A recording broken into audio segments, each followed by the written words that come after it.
The story begins in Atlanta, where Michael Johnson's journey from a small garage startup to a groundbreaking tech empire captured the imagination of aspiring entrepreneurs nationwide. Growing up in a middle-class neighborhood, Michael spent countless nights coding and developing apps while working a day job to support his dreams. His wife Rachel, who he met during their college days, stood by his side through the lean years, working double shifts as a medical resident while pursuing her dream of becoming a heart surgeon.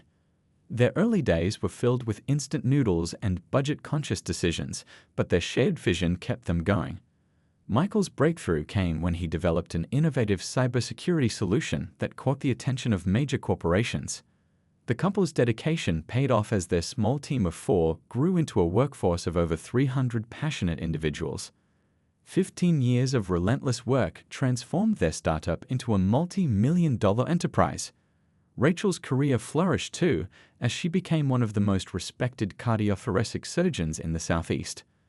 Their children, a 12-year-old boy and a 10-year-old girl, grew up watching their parents chase excellence while staying grounded in their values.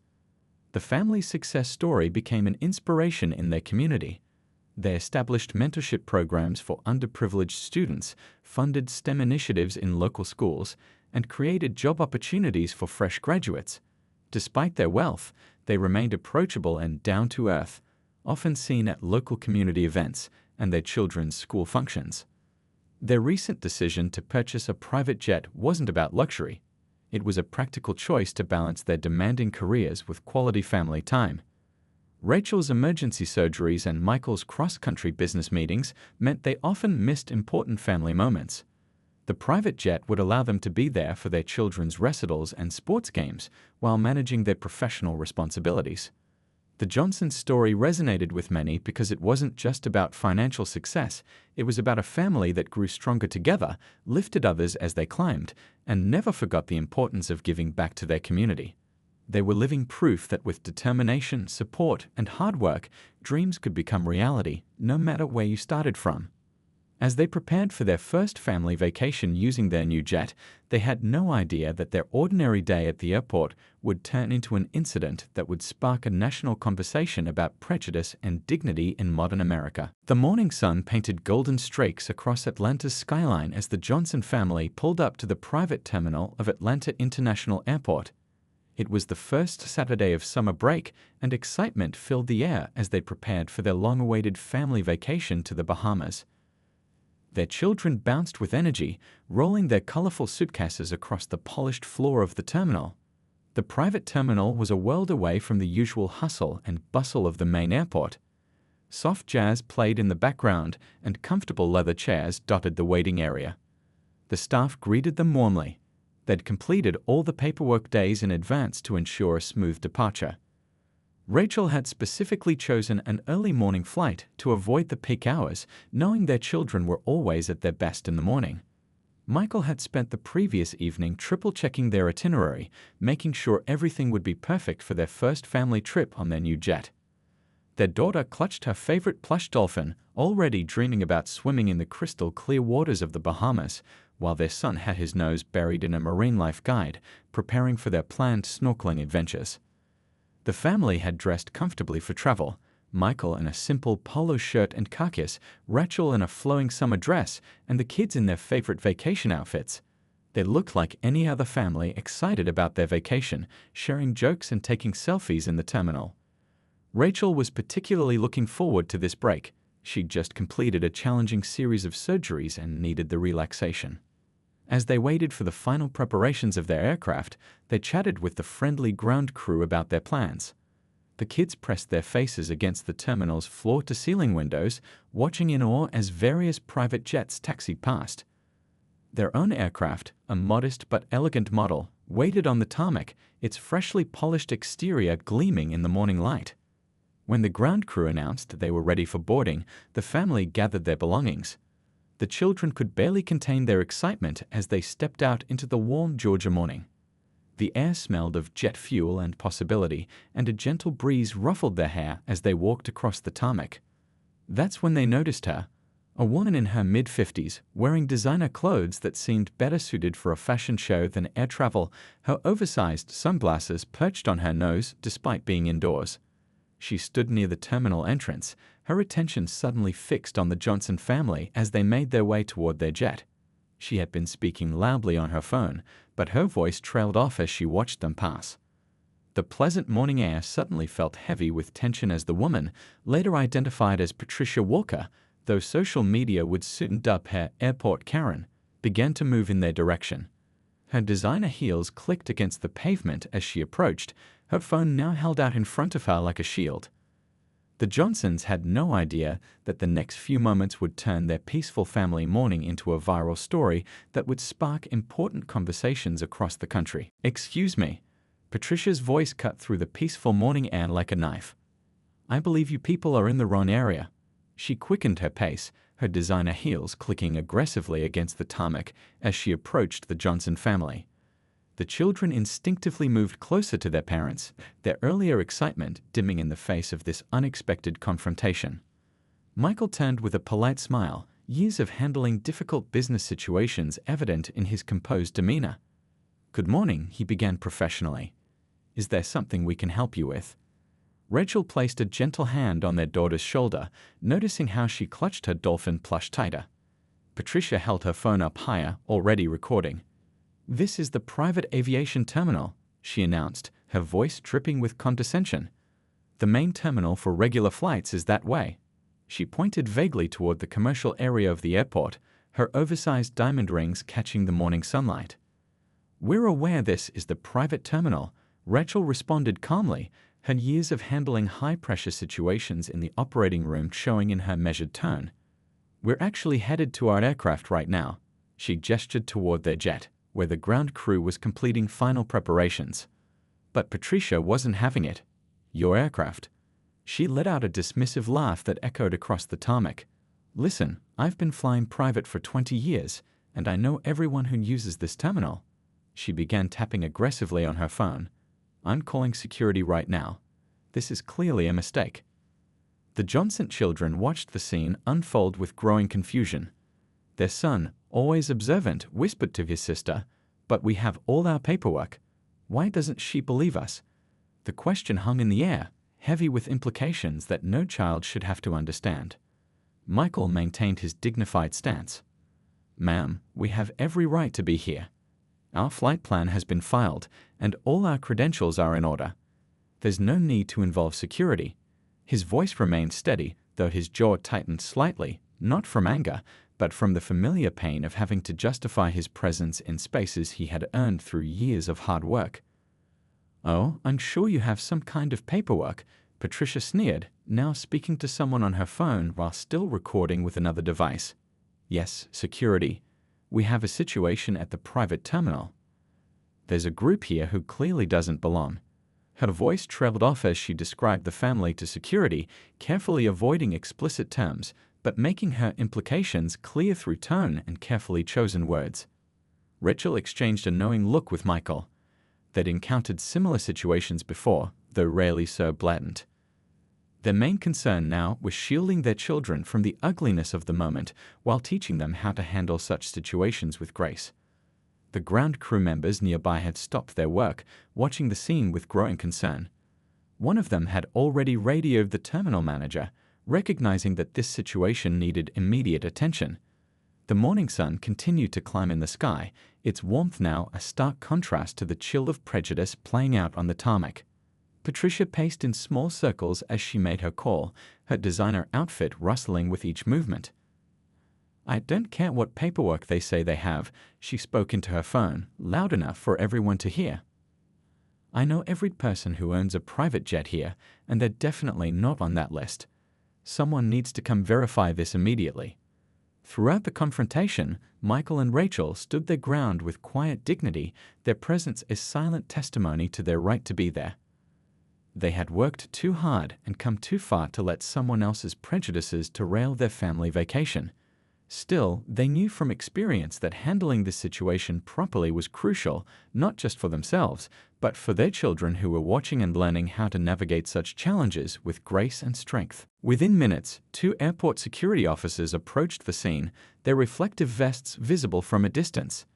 Patricia's face lit up with a triumphant smile as she rushed toward them, her phone still recording. The Johnson children huddled closer together, their vacation excitement completely replaced by anxiety. "Thank goodness you're here," Patricia announced loudly, attempting to take control of the narrative. "As I explained on the phone, these people are trying to access a private jet. I've been a member of this terminal for years, and I've never seen them before."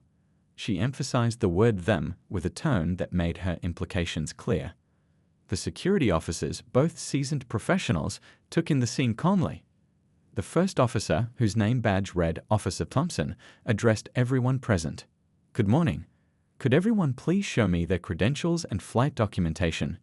Mickle reached into his leather briefcase, pulling out a neatly organized folder. "Of course, officer.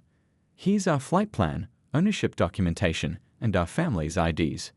His voice remained steady and professional, though a muscle twitched in his jaw. Rachel noticed their daughter starting to tear up and knelt down beside her. "Everything's okay, sweetheart," she whispered, giving her a reassuring hug. Their son stood tall beside them, his young face showing a maturity beyond his years as he watched his parents handle the situation. Patricia interrupted before the officers could even review the documents. "Anyone can fake paperwork," she scoffed, now live-streaming the entire incident on her phone. "I mean, really, how could they afford a private jet? I'm just trying to maintain the security of our exclusive terminal. Do you know how much these memberships cost?" The second security officer, Officer Rivera, stepped forward. "Ma'am, please lower your phone. Recording in secure areas of the airport is against regulation." But Patricia was too invested in her performance for her growing social media audience. "My followers need to see this," she insisted, her voice getting louder. "This is about airport security. I mean, just look at their clothes. They're dressed for a commercial flight, not private aviation." She gestured dismissively at Rachel's elegant but unrestrained summer dress and Michael's business casual attire. The ground crew members who had been watching exchanged knowing looks. One of them, who had been servicing the Johnson's jet just minutes earlier, stepped forward. "Officers, I can confirm this is their aircraft. We've been preparing it for their family vacation all morning." Patricia's face flushed red with anger. "Well, I've never. Are you all in on this? I demand to speak to the terminal manager immediately." She began pacing again, her designer heels clicking frantically on the tarmac as she continued her running commentary for her livestream audience. The children watched as their father handed over additional documentation to the officers, his hands steady despite the humiliation of having to prove his right to be there. Their mother maintained her composure, though her eyes revealed a deep sadness at having her children witness such behavior. "My daddy built his own company," their son suddenly spoke up, his voice small but clear. "And mommy saves people's lives. They worked hard for everything we have." His sister nodded vigorously beside him, still clutching her dolphin plush. Patricia's live stream caught his words, and comments began pouring in, though not the kind she had hoped for. Her viewers were starting to question her actions, but she was too caught up in her self-righteous campaign to notice the turning tide. The morning had grown warmer, and what should have been a quick walk to their jet had turned into a draining ordeal. Other travelers in the terminal had gathered by the windows, watching the scene unfold. Some had their phones out, recording Patricia's behavior rather than the family she was targeting. Through it all, Michael and Rachel remained dignified, their primary concern being their children's well-being. They had faced prejudice before, but never so publicly, never with their children present, and never when they were simply trying to start their family vacation. The terminal manager was already on his way, and soon Patricia would learn just how wrong her assumptions had been, though the damage to what should have been a joyful family morning was already done. The terminal door swung open, and Mr. Richardson, the terminal manager, strode purposefully across the tarmac. With over 20 years of experience managing the private aviation facility, he had handled numerous situations, but the look on his face suggested this one struck a particularly sensitive nerve. "Michael, Rachel," he called out warmly, his voice carrying across the tarmac. "I was just about to come wish you a wonderful vacation. Is there a problem here?" He approached the group, his familiar greeting to the Johnsons causing Patricia to lower her phone slightly, a triumphant expression faltering. "Tom," Michael responded with visible relief. "Good to see you. We were just explaining to this lady that we are, in fact, supposed to be here." The children's faces brightened at seeing the friendly terminal manager who had given them a tour of the facility when their parents first acquired the jet. Mr. Richardson turned to Patricia, his professional demeanor masking his disapproval. "Ma'am, I personally handled the Johnsons' paperwork when they acquired their jet 3 months ago. They're among our most respected clients." He paused, then added, "Though I must say, I don't recall seeing your credentials. May I ask which aircraft you're flying today?" Patricia's livestream audience watched as the color drained from her face. She stuttered, I'm waiting for my commercial flight. But I always use the private terminal's restroom because it's cleaner." Her voice trailed off as she realized the implications of her own admission. "The commercial terminal is through those doors, ma'am," Officer Thompson stated firmly. "This is a secure area for private aviation clients only. I'll need to escort you to the appropriate terminal." His tone left no room for argument. Patricia's phone, still live-streaming, captured her own undoing. Comments flooded her stream. "You owe them an apology. This is embarrassing.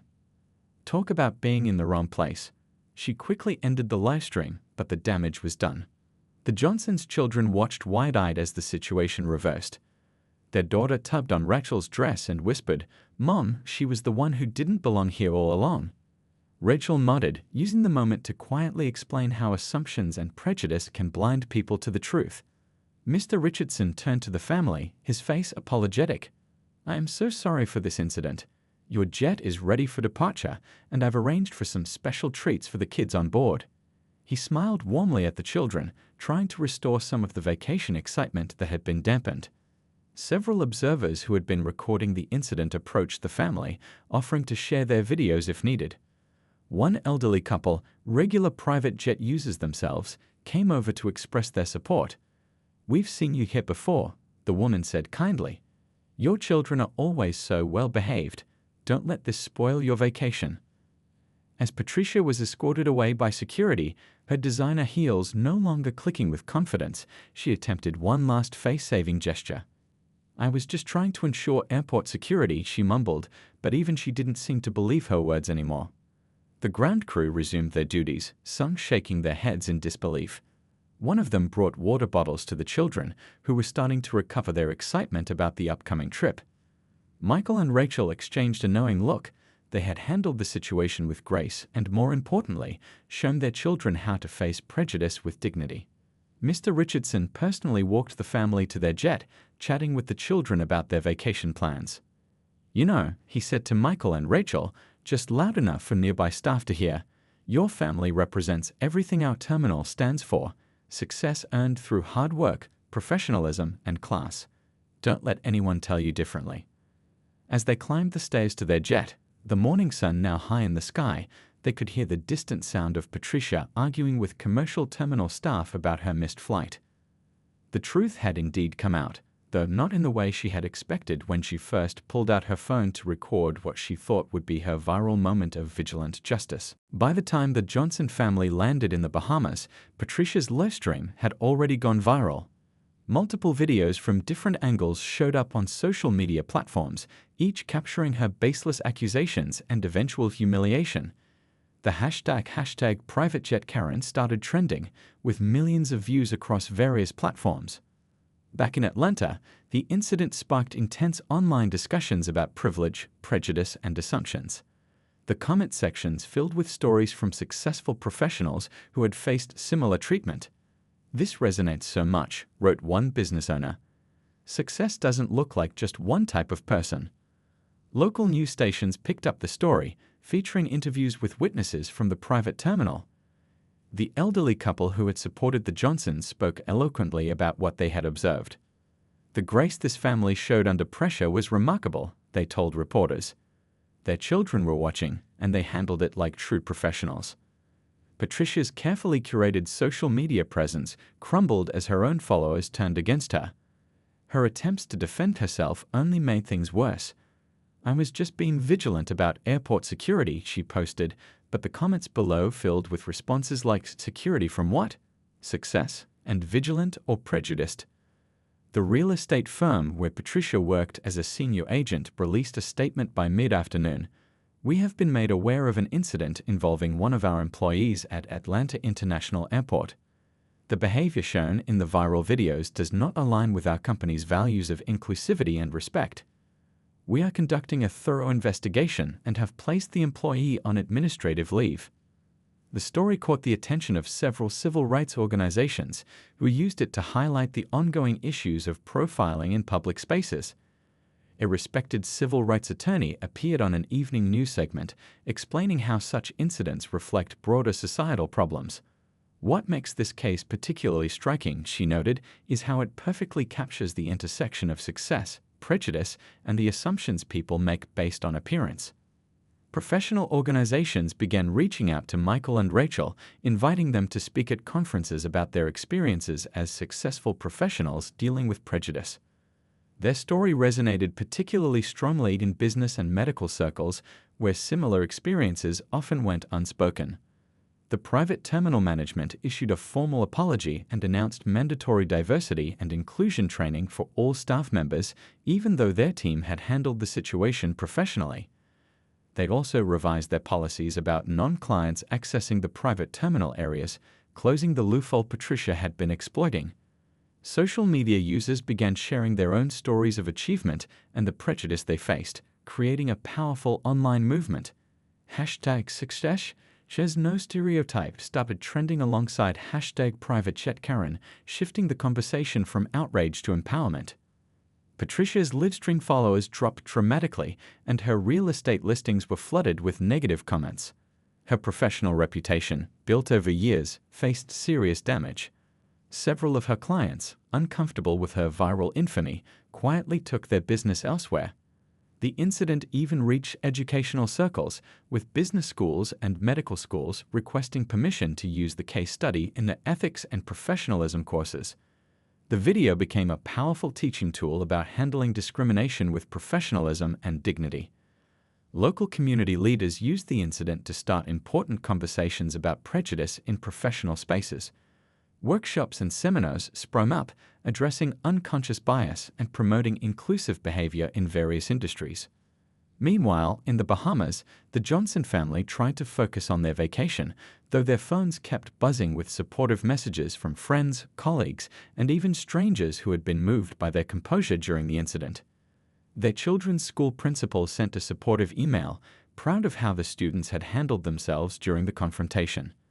As evening fell on that eventful day, social media analytics showed that the various videos of the incident had collectively reached over 10 million views.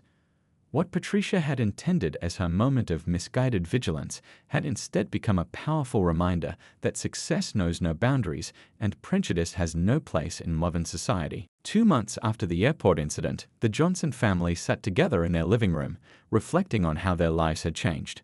The viral moment that could have left them bitter instead sparked something remarkable.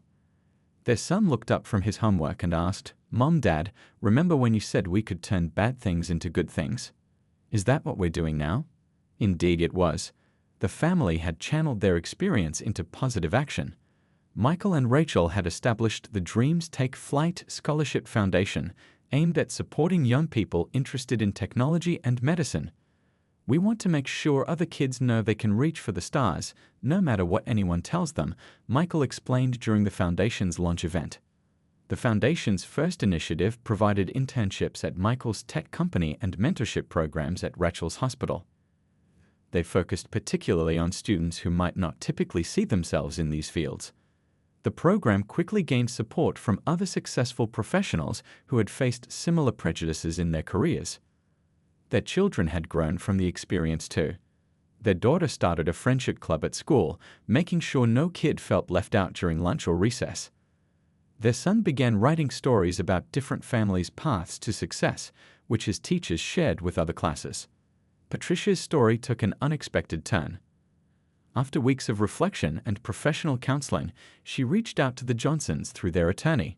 Instead of pursuing legal action, the family agreed to meet with her on one condition: that she commit to learning and growing from the experience. The meeting was tough but transformative. Patricia listened as the family shared how her actions had affected them, especially the children.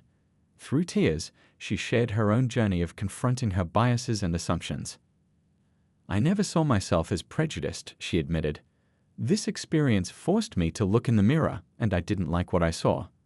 Patricia's journey to redemption wasn't easy, but it was genuine. She enrolled in diversity education programs and began speaking to real estate groups about her experience, turning her mistake into a cautionary tale about the cost of prejudice. She even volunteered with organizations that helped first-generation homebuyers achieve their dreams of ownership. The private terminal at Atlanta International Airport had changed too. They now hosted monthly networking events that celebrated diversity in aviation, bringing together successful professionals from all backgrounds. The terminal manager often shared how the incident had helped create a more inclusive environment in private aviation. Back at school, the Johnson children found themselves becoming unexpected role models. Their classmates admired how they had handled the situation with dignity. "My mom says your parents showed us how to be strong without being mean," one of their friends told them during lunch. The family story became part of a larger conversation about success and stereotypes. Business magazines featured them in articles about breaking barriers and handling discrimination professionally. Medical conferences invited Rachel to speak about maintaining composure under pressure, both in the operating room and in life. But perhaps the most meaningful change was within their own family.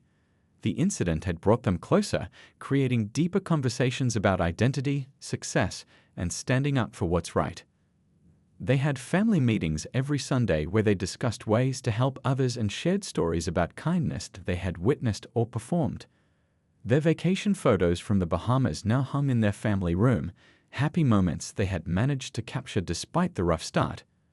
These images served as a reminder that no one could dim their joy or success unless they allowed it.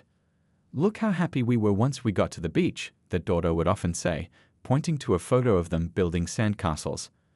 As Michael and Rachel watched their children grow from the experience, they knew they had demonstrated one of life's most valuable lessons. It's not about what happens to you, but how you respond to it. Their response had created ripples of positive change, touching lives far beyond their own family. The story of #PrivateJetKaren would eventually fade from social media, but the changes it inspired, in education, in business, in aviation, and in countless individual hearts and minds, would continue to grow. The Johnsons had shown that sometimes the best response to prejudice isn't anger or revenge, but creating opportunities for others to soar.